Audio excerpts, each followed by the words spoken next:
কৃষক card, family card প্রতারণার একটি প্যাকেজ বলে মন্তব্য করেছেন এনসিপির আহ্বায়ক নাহিদ ইসলাম। রাতে লক্ষ্মীপুরের রামগঞ্জে এনসিপির নির্বাচনী পদযাত্রায় এ মন্তব্য করেন তিনি। ২০০৮ সালের মতো নির্বাচনের পরিকল্পনা হলে বাংলাদেশের ছাত্র জনগণ তা নস্যাৎ করবে বলে হুঁশিয়ারি দেন তিনি।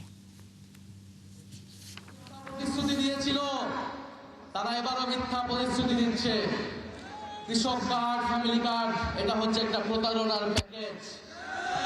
এই প্যাকেজ তারা ধরিয়ে দিচ্ছে, জনগণকে বিভ্রান্ত করছে। বাংলাদেশের সংকট এখন কৃষক কার্ড, ফ্যামিলি কার্ডের না।